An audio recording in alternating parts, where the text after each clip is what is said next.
All right, so we already previewed a little bit the issue we're going to talk about here today, which is improving science and technology. Sorry, does that work? Can you hear me now?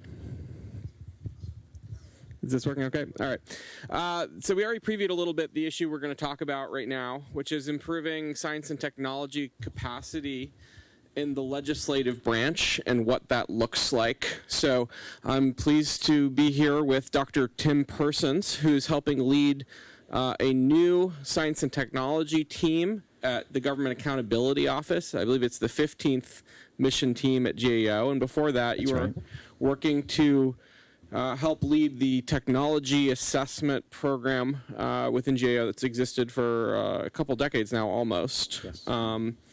And prior to that, you worked in the intelligence community at IARPA and the NSA. That's correct.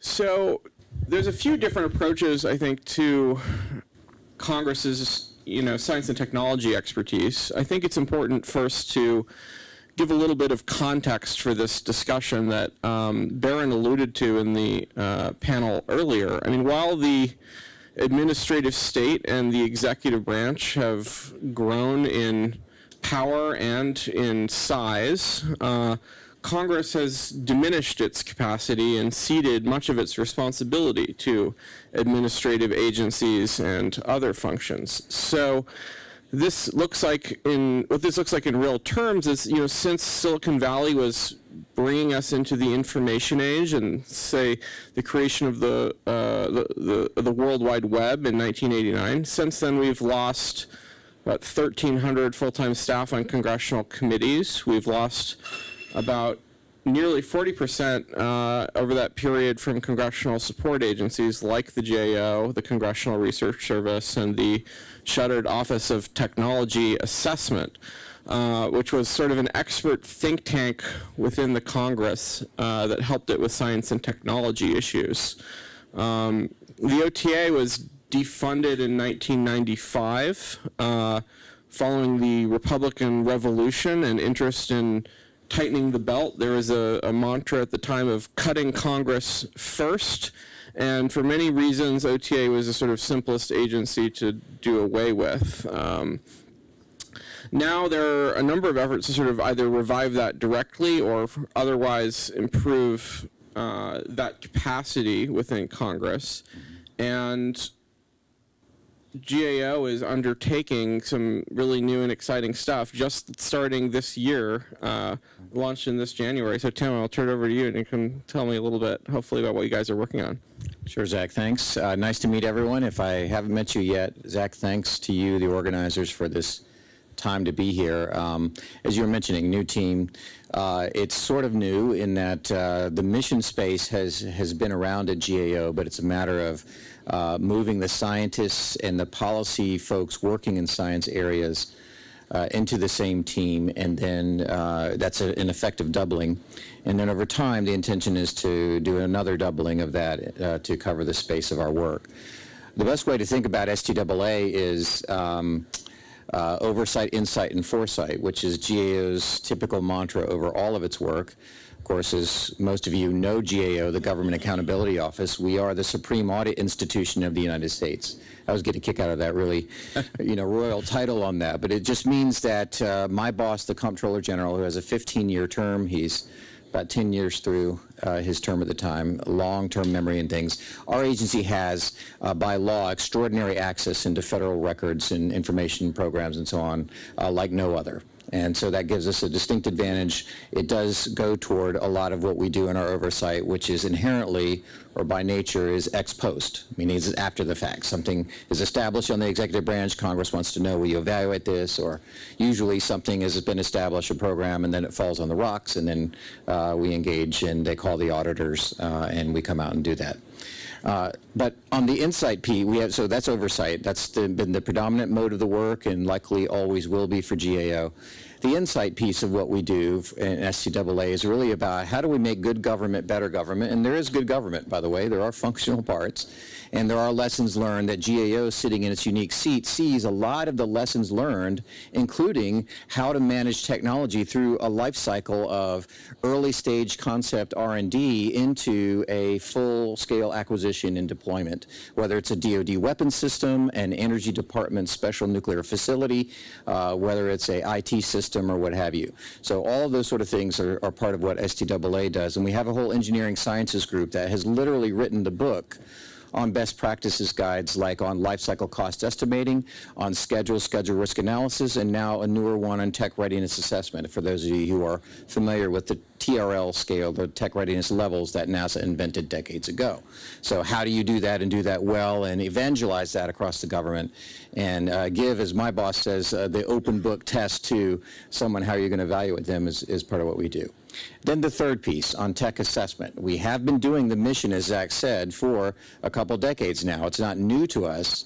We just don't own the imprimatur of, we never had until this point, TA in our title. It's now a GAO team title, and Zach pointed out in a nicely written article a while back just saying, hey, GAO, you don't even have an S&T title in one of your team names, and I think that helped spawn and the thinking on starting the whole team, even though we had it. So tech assessment on foresight is really what we're looking at. What is coming? What are the implications, the status, the primary, secondary consequences of innovation and science on the economy, the environment, et cetera. And that fits right in well with what I think the OTA was doing for many years, or what the goodness of OTA has brought about. So that's where we are. So the history of your TA function goes back to 2001, when advocates who wanted to sort of revive the OTA after it was defunded in 95 and shuttered in 96, they wanted to sort of recreate this function. And so then Congressman Rush Holt was leading one of these big efforts. They managed to they started up this pilot function with $500,000. Sounds like a lot of money to URI, but in the context of the federal government is a pretty small function. And there were efforts to sort of dramatically scale this entity up fairly early on, 2003 and 2004, after its initial success, but really just sort of sat there with, I think $1 million or $2 million budget, doing 2 or 3 reports a year for a very long time, until I think the last couple of years, I think the dearth of scientific and technical expertise in Congress has become, much more salient broadly, with, from the hearings with Mark Zuckerberg to the Sundar Pichai, the CEO of Google, was late last year testifying before Congress and asked some questions about, iPhones and how they work. And he said, Congressman, we don't make those. Sure. And so this, I think, technical challenges, it produces some funny headlines, the lack of tech literacy.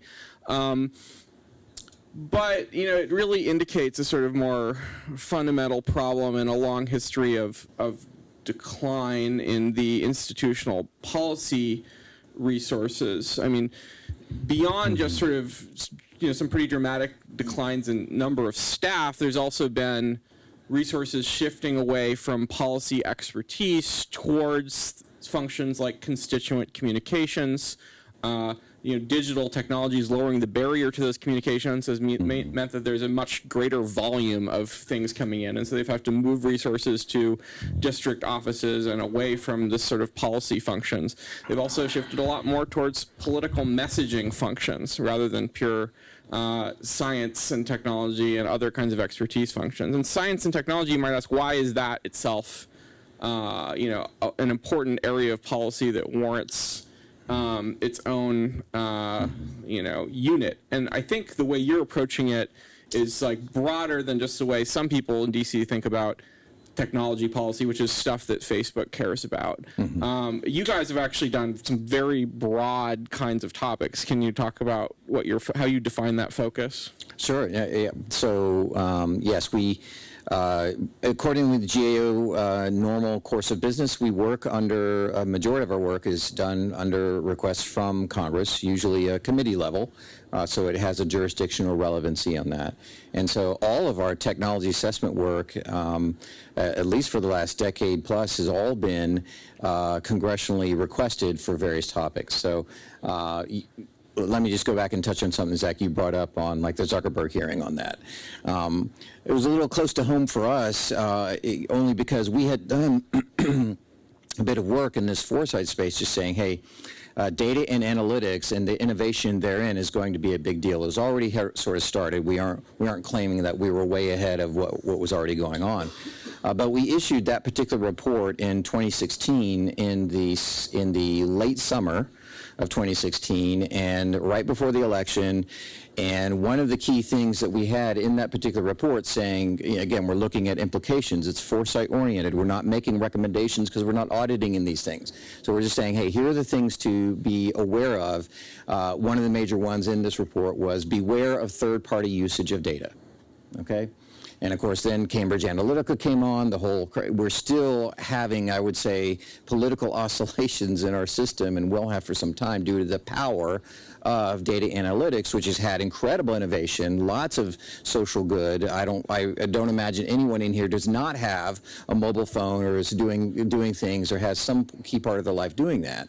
But as always with technology, and scientists and engineers rarely use infinitives, but always technology has an upside and a downside. It's a double-edged sword narrative, and what are those things that we find? How do we help shape or advise which maximizes the upsides and minimizes the downside. And so on the data analytics one, we had reported that, and with Payne, of course, it was before the big hearing, and the chair at the time was saying, I didn't even understand the model of Facebook in this case. Sadly for us, that had actually been one of our clients, so we had issued that report to that committee, and so we just have an issue, and we want to fix that by being even more proactive in our new team to push out there and be for them, and even when they're not asking, saying, hey, Senator such or so, or Congresswoman such and so, you're having a hearing, you may not know about this, here's a fact sheet on this. I think to satisfy a lot of the, I think, stated points here today about the capacity issues and just trying to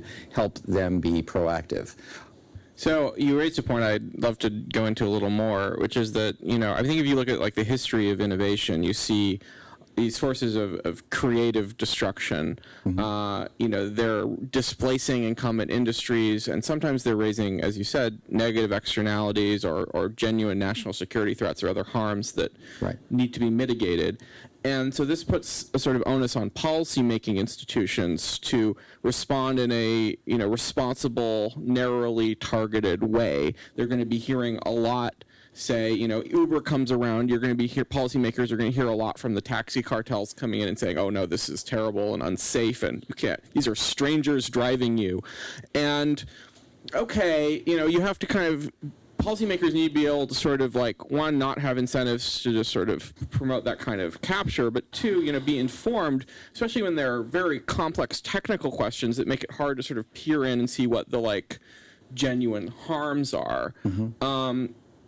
And I'm curious to hear from you a little more about how you think technology assessment and the sort of expertise in congressional support agencies sort of like helps ground these kinds of policy debates where there are big disruptive effects. Sure. So great question. And our model that we're doing is, again, we're the only nonpartisan, right? What's the difference between nonpartisan and bipartisan? We're nonpartisan. We don't have any stake in the game. We're not affected by the pendulums of power that swing in either elected, as they go through the election cycles and things. So we have a unique capability to do these things and to speak in a way that sits upon a vast view of what the government is or is not doing, and certainly a lot of lessons learned out of that, but also project forward, immerse with a lot of the best thinking out there to try and anticipate those things. We are, Zach, at a very interesting time on disruptive effects, right? AI, you mentioned on that. That's another one of our recent big reports we did last year. We're still yielding dividends of that because we were trying to tell the story about the fact that AI, though in its essence, speaking as an engineer and me, is the same technology everywhere, okay, down to the zeros and ones. Its expression in the various mission spaces of society, the economy, and the government is going to be inherently different, given the context. And so we did a look at the various kinds of impacts AI are having on the financial markets or the regulation therein, on autonomous vehicles, because you can't not have a discussion about AI and without driverless cars, and what does that mean for our NHTSA, National Highway Transportation Safety Administration, on how it's going to think about setting up regulatory frameworks on something like that. We also looked at criminal justice, which is a state-only inherently thing. That's not something you outsource. The judicial branch, and nor will we, and then also cybersecurity, because there's no future of cybersecurity. There's all kinds of bad bots and things out there already that you all know about. But the impact of that is AI is going to be a friendly technology to help combat that. There's no future of cyber solutions without AI at its core. So trying to tell these stories about the technology, what this means in a prospective and proactive way, in a holistic manner, in a nonpartisan, fact-based manner that's consistent with GAO's brand, is what we do and have brought. And so that's the intent, is to keep doing that because we're at a time where it's economic competition on a global scale, right? We have friends, but they're also economic competitors. How do we posture the United States to, quote, win on that? Winning means in all dimensions, not just making money in one space, but for the good of society, environment, and so on. In addition to the national security, you can't have a conversation about 5G, for example, and not have it invoke this issue of controlling the networks, of the dynamics, and the battle royale that's coming therein. So, and all of these make it a very interesting time because there are these macro trends going on. It's not just about the technology, it's about what they mean and what they may mean, and how our decision makers, who are not unintelligent, they just oftentimes are not engineers or technical folks and understand what this actually means, as Zach had been exemplifying in one case. And GAO, I think, in particular, has a very sterling reputation, many quarters of the Hill and on committees. Right. I mean, you know, sometimes the rank and file will say it's hard to get a report, but I think the quality of the brand and the neutrality of the brand is held up very well. Whereas one of the challenges with people who are interested in reviving the OTA, which I've said I think has been a good idea, and you're also trying to do that function. And but one of the challenges they face is this sort of perception of partisan slant, and I think lately you've seen a lot of Democrats sort of rally around that cause, which is, it's great to see sort of interest in building institutions and building expertise, but at the same time, at least I'm worried that you know, effort is becoming a partisan effort rather than a bipartisan effort or a nonpartisan effort. Yeah, and I think you mentioned I had come from the Intel community, and that's exactly as you say. One of the big leaders back in my days in that time it was right around the time of the formulation of what is now called the Office of the Director of National Intelligence, or ODNI. And across the whole community, because there's a lot of analysis and things that goes on in the three-letter agencies like CIA, NSA, et cetera. But they established a deputy director of national intelligence for various mission sets. So one was a DD&I for collection, and another was for analysis. And the analysis one is what I want to bring up, because his name is Tom Finger. He's now at Stanford. But Tom was just, I think, rightly pointing out and saying, it's easy to say, we can all easily conceive of the idea about the difference between simply informing and then trying to influence. But he found, as the DD&IA, ultimately helping lead and produce a presidential daily brief that goes up. It's the most expensive newspaper and least distributed in the world, but it goes to the president decision maker every day, and it's a very hard task to make sure that you understand when you're informing versus when you're influencing or trying to recommend. And you know how much we've fallen on the rock of the so-called intelligence failures or analysis things. The world is perfect. Decision sciences, we'll never have 100%. We're in that age, but how do we sort of hedge our bets and get down best, timely, as Zach's saying, and relevant and accessible, again, to members that may not have PhDs in EE, but again, they can get their issues, they know their constituency, they know their jurisdiction. What does that mean? And we need those technical staff, and that's what we're building at GAO, to be able to speak that across that epistemological chasm between all the innovation in science and tech community and then the policymakers who are making the votes and changing the world. And one thing I want to unpack a little bit is, you know, we've used this sort of term of art, technology assessment. I think people in the audience may not all know what that is, and I think it's important to note the difference between a technology assessment. And there are a few different methodologies for this, but in general, it's a multidisciplinary analysis involving different people, robust peer review, right, and often, some public or key stakeholder consultations as well. And I was just hoping you could talk a little bit about the difference between that and just sort of, expertise that, it could be said that why do we need this function? Because, a congressional committee can just call up the top of market expert at Harvard or at MIT or at Stanford and get their opinion off the cuff. How is that different from this sort of robust process that is like TA? Well, I think, right, it's a great question, and when TA is invoked, I always start, because of the imprecision of the English language, and because things can often devolve into what I call the chocolate vanilla, like, Zach can say, I like chocolate flavored ice, and I like vanilla, whatever it means to us is relative. I try and establish some sense of canonicity, at least understanding what do you mean by that. And there is an interesting spectrum. I say this with a little bit of authority because I've literally been around the world many times, because there's TA functions globally going on in various capitals, including Brussels, but all the nation states, in Asia, in South America, etc. And what's really interesting is the expression of TA and what it means, the vast heterogeneity of that.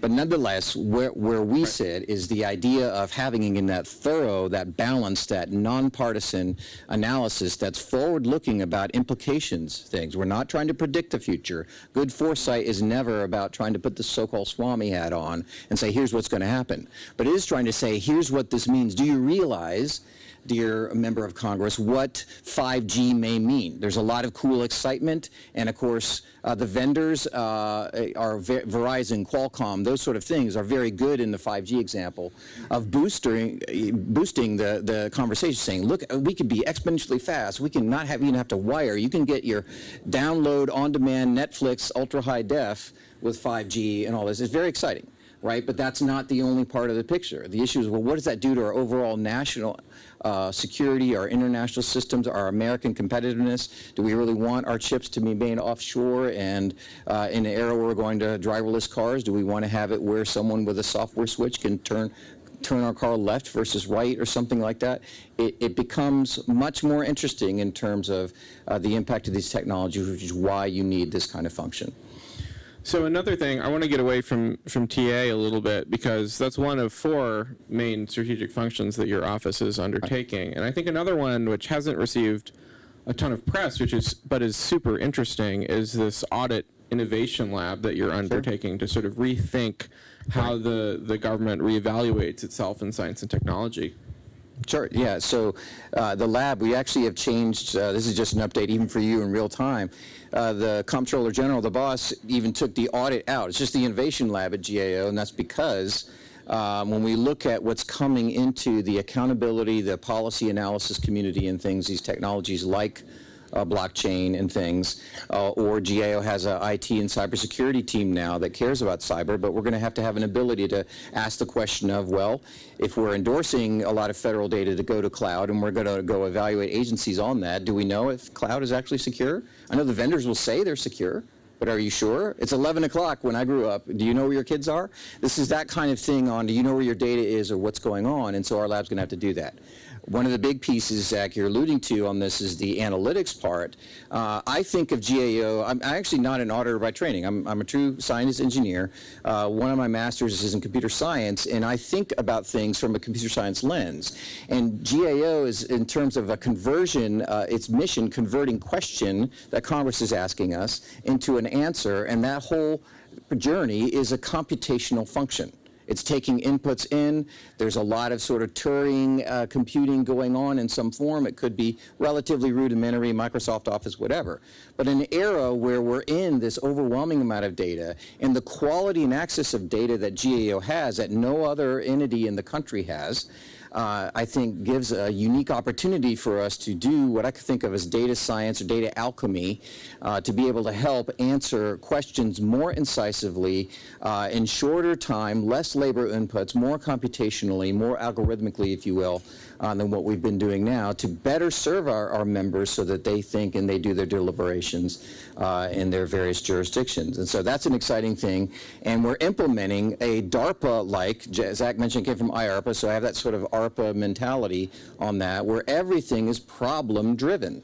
It's not about, oh, I have this cool widget, what can I do with it? It's the whole issue of, look, I'm trying to compute this on this massive set of messy data. What do I do with that? And now it's more focusing ourselves to think about what is it that we're really doing and computing. And I'm, with some amount of poor pain to my analysts, are having to think again like a computer science on what is it you're trying to do, how do we do it quicker, better, faster, cheaper, et cetera. And that's the opportunity we're doing in the lab, along with the cybersecurity research, along with the let's see what blockchain is going to do to financial accountancy, that kind of thing. So we won't have time to get into this too much, but you alluded to something earlier that I want to pick up on. You're talking about artificial intelligence. Sure. And, a lot of the, big concerns about AI that I've seen fundamentally are things related to the government utilization of AI. Like, how are we using it for predictive policing or in risk assessment in the criminal justice system, or for other mechanisms where, the government has the power to, throw you in jail or to, take your liberties away. There are also, it seems, a lot of, really tremendous potential efficiency gains in using emerging technologies in the right way, automating tasks in the federal workforce, or perhaps pitfalls in the premature adoption of blockchain for government services. I'm curious if you can just quickly talk about the sort of scale and scope of, S&T in the federal government broadly, and how that sort of, the importance of that, and the importance of sort of like getting that right for the overall innovation ecosystem. Sure. So I'll start with a broad S&T. I'll just exemplify an AI and just real briefly, but I'll give a Dickensian answer. My daughter's reading a lot of Dickens right now, Tale of Two Cities, but it says, the best of times is the worst of times, right? And a lot of times I see that in any given technology, there's an enormous amount of incredible innovation that is sponsored by or is going on within the government. Right. Oftentimes we have this view of government as totally incompetent. Just 30 miles from here, there are literal quantum computers going on, run by Nobel laureates who are federal employees, okay, at the National Institute of Standards and Technology in Gaithersburg. Incredible work going on, right? And I see the spectrum where a lot of times there's programmatic or mission spaces that are not adopting technology in their way. And so one of the things we're trying to do in GAO is help get that technology inculcated and better expressed. But S&T is a very big deal. In fact, we live in an era of convergence where a lot of this sort of, I don't know how else better say it, but the global freakout sometimes over given technologies, because how rapidly it's come upon us, and the change, the nature of change and the oscillations, it makes us feel uncomfortable or losing control, or we're going to do that. And AI is the ultimate of that kind of thing, because in the vacuum of actually knowing what that means, Hollywood does a great job, and I'm a sci-fi lover. I love Terminator and all that kind of stuff, right? But that's not the reality, and I think this is the time to start, the government to start to, again, like that DARPA-like problem-driven model, we need to start thinking about ourselves in terms of tasks and risks, right? Not process and protocol. We'll get to all that sort of thing, because a lot of that is just the exemplification of here's how we've always done it, right? Part of this is what am I actually trying to do? If I'm the EPA, I want the best science available to mitigate risk and be the best rulemaker, regulatory thing on preserving the environment and human health and things, and yet at the same time not killing American innovation and competitiveness in industry. So that's, I think, the time here. Science and tech is so pervasive. Our technologies, these disruptive things, even AI that are now in our hands, have disappeared. And so oftentimes we underappreciate even ourselves about what it means, much less our lawmakers. And so I think that's where, again, best of times, worst of times of government, but we can communicate the best of times, what it means, and we can help change the thinking of we need better or a good government to better government, and how do we better serve our citizens with the technology. Excellent. I think we have time for one quick question, if anyone has one. Please. Question back here. My name is Alex Jurgen. Really enjoyed the presentation. Quick question. You alluded to the fact that technology is obviously so much more than technology. It's not just what you're doing on the web. It's national security, it's future economy, et cetera. What do you think, especially kind of private citizens or people engaged in public dialogue, can do to sort of get people to realize that when we're talking about tech, we're not just talking about a bunch of people in a basement in Silicon Valley, that it basically is the future of the country? Right. It's a great question, and I think there's a lot of need to push out the understanding as much as possible. Yes, GAO is serving elected representatives and things, but we also have a great relationship with the press. We're trying to get to the layperson and just say, do you understand what this means? So that, like, let's say AI, you need not start with a fear narrative. By the way, there are risks, right? There's no question. It's just that oftentimes we need to mitigate those things in the minds of the public or the voters so that they're not imagining Terminator 2 or whatever it is versus there are risks to AI, but they're on the wrong thing. So there's a general burden we feel to do that.